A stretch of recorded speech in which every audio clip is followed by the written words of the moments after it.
Why didn't you audition for Matt Donovan? I don't know, maybe because I'm not a complete and total loser. What's up guys, welcome back to my channel. Today we're gonna be ranking Vampire Diaries characters. As I am just setting up to record this and everything, I look on my phone and Miss Julie Plec had a reunion with all the cast, like the cast of both shows, cast of the originals, the cast of Vampire Diaries. On TikTok they just had a reunion. Like, I couldn't help to notice though that Miss Cat is missing. Are we surprised? I feel like this is the video that I wanted to film the most, just because like I've rewatched the show so many times and each time I watch it I find something that I want to just talk about that they did wrong. But seasons 1 and 2 and 3 will always be the best seasons of the Vampire Diaries. Even now, like when I'm rewatching it, I can only rewatch those 3 because after that, season 4, when Elena became a vampire, Silas came, and then the more doppelgangers came. I'm gonna be ranking just the main characters, so just Elena, Bonnie, Caroline, Tyler, those main characters. We're not gonna be ranking Aunt Jenna, we're not gonna be ranking John Gilbert, we're not ranking the parents, just the main characters in the show we're gonna be ranking, so buckle up. Coming in at number 10, this should come as no surprise to anybody watching this video, and if you're surprised, why? Number 10 is Matt. Now, I'll say my main issue with Matt is his writing, like the writing for his character. Like, they didn't know what to do with him right off the bat. Like season 1, he was, you know, the lovesick, you know, Elena's ex. He just wanted Elena back, and then they just kind of turned that and made him have a relationship with Caroline, and then that didn't work out, so he just was single. His arc with Vicky, I guess, was short-lived because, you know, what happened to her? She passed away. And then he just didn't have any more story. He was just a side character that was always ending up in trouble, that they had to occasionally rescue. You know, he was the reason why Elena became a vampire. He just started to become a liability. He was not enjoyable at all. He definitely should have been killed off. Matt is also one of those characters that lasted way too long. Like, he made it, I think he didn't die at all. So he's still alive in the universe. Why is he still alive? I think Paul said it the best. You know what? I'll just let Paul say it. Why didn't you audition for Matt Donovan? I don't know, maybe because I'm not a complete and total loser. Like, what? That's just how useless his character was. He did not need to be in all 7 seasons. I think he even made a cameo in the originals, which was very disrespectful. Julie, why? He either had something on Julie that made her keep him on the show that long. He had something on her. He had some dirt on Julie. Let's just put it that way. Coming in at number 9 is another very unnecessary and unserious character, Alaric. Alaric, he came in, he was a teacher, then suddenly his wife that passed away but turned into a vampire was Elena's mom. Again, I'm not seeing how he's important, how he's relevant. They could have just introduced Elena's mom, but they made him have some significance. He somehow survived all 3 series. He made it past Vampire Diaries, he made it past originals, he made it to Legacies. I feel like him and Matt, their actors, they had something on Julie. They had something on her, because you can't tell me that you tried to kill off Bonnie 9 times and you had these 2 characters throughout the entire series. Another thing I don't appreciate is that they made him be Klaus for like a couple episodes where they were trying to like introduce Klaus into the show. They said that Klaus took over his body, and this was season 3, by the way. And I that was very disrespectful of Julie to do. Don't ever in your life, Julie. Coming in at number 8 is the useless werewolf, Tyler. They introduced him. He's the annoying jock of the show until probably season 2 when he became a werewolf, and they made him have a relationship with Caroline. The only thing that Tyler was good for in the show was when he was trying to break the sire bond. After he broke the bond, they could have killed him off. Like, he had no significance in the show, but for some reason they made him just leave town after Klaus killed his mom instead of just making Klaus kill him. Other than that, he was, again, unserious, irrelevant. Coming in at number 7 is Jeremy. Now, Jeremy in the beginning of the show was Elena's drug dealer, crackhead brother who couldn't seem to keep a girlfriend alive to save his life. He was with Vicky, she passed away. He was with Anna, she died. He ended up with Bonnie, and she died a couple times. Like, he could never keep a girl alive to save his life.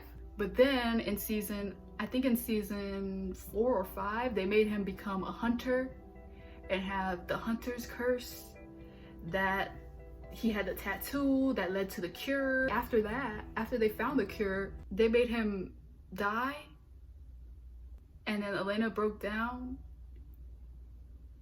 But then I don't know what happened after that. They didn't really explain after that what happened to Jeremy. So I guess they did kill him off. She can't write a show to save her life. Coming in at number 6 is the main character, Elena. The best thing about Elena's character in the first 2 seasons were obviously her finding out that she was eventually adopted, which was crazy, and then finding out that her mom was a vampire who didn't want her, but then later found out that she was being controlled. Season 2, where Katherine came into the occasion, it was so fun seeing her and Katherine's back and forth. That was some of the best of Elena we saw throughout the entire series. Season 3 came along, and then that's when Stefan went off with Klaus, and that entire season was just her and Damon trying to get Stefan back, which was so annoying. Like, and she became a vampire in season 4, and it was still the same thing. Her wanting somebody to save her is too much for her. Granted, it wasn't her choice. Rebecca just had to, you know, drive her off the bridge. I don't blame her. After she became a vampire, it was just everyone scrambling to save her life, everyone scrambling to find a way to turn her back human, which was ridiculous.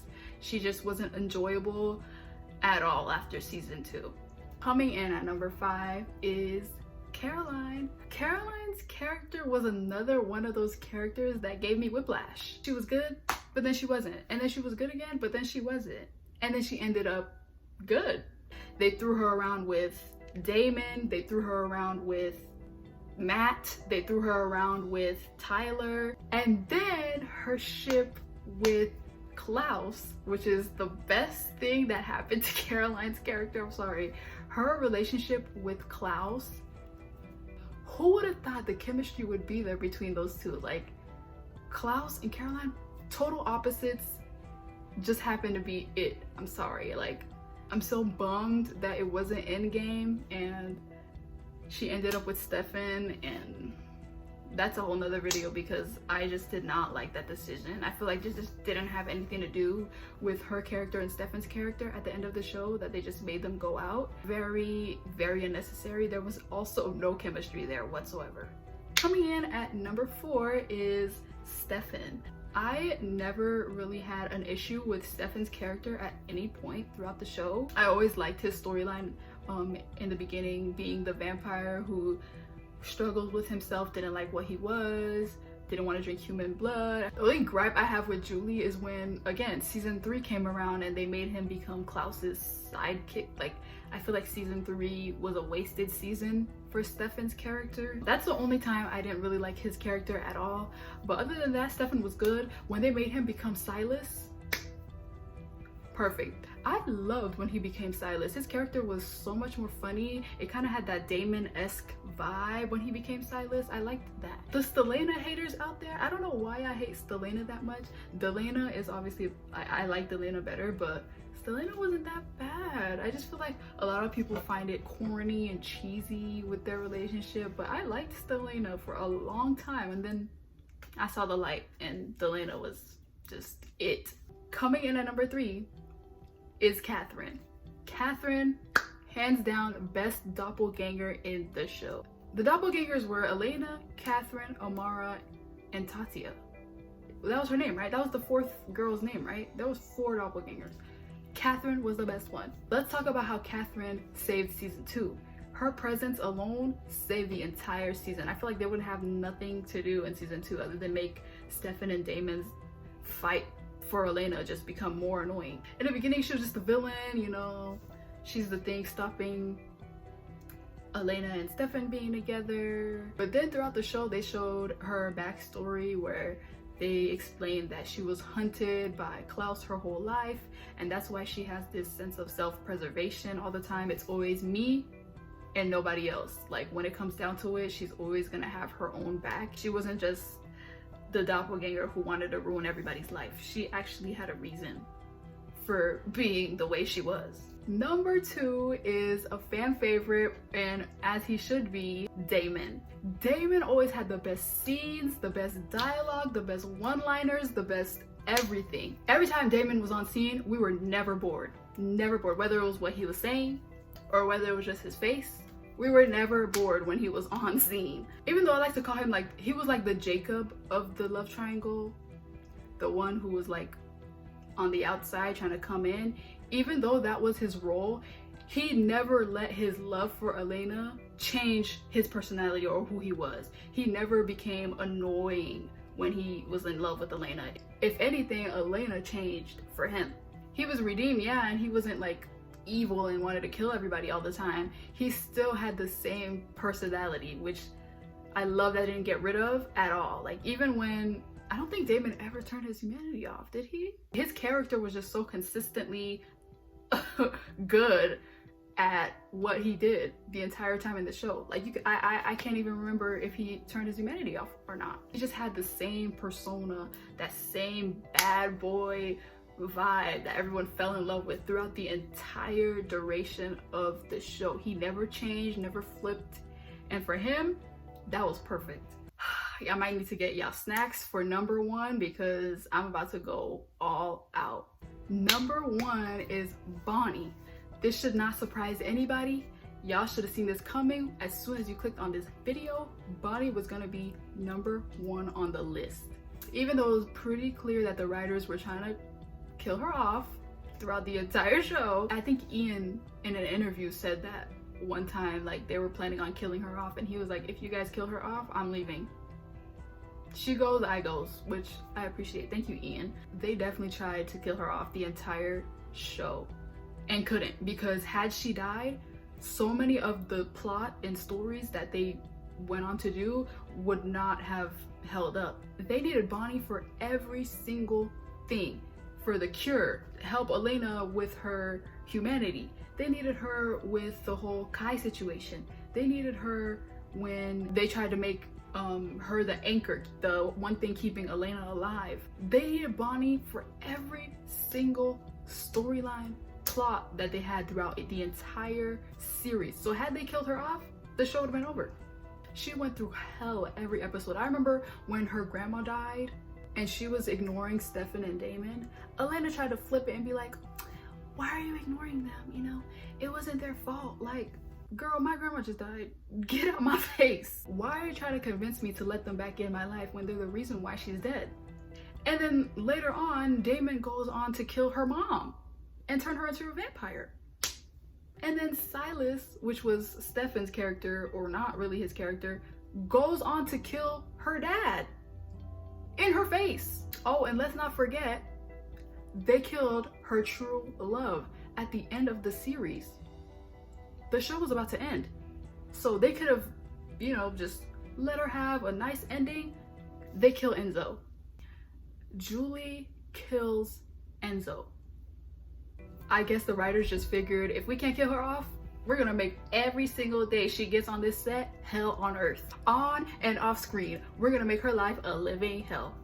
And that's what they did. They did just that. At the end of the show, they, again, after they kill her true love, they give her a pamphlet that says the countries of Africa, and they make it like she's gonna go travel the world and leave Mystic Falls. Like, y'all couldn't have come up with anything better for her story leaving the show. Like, no, let's just ship her off to Africa.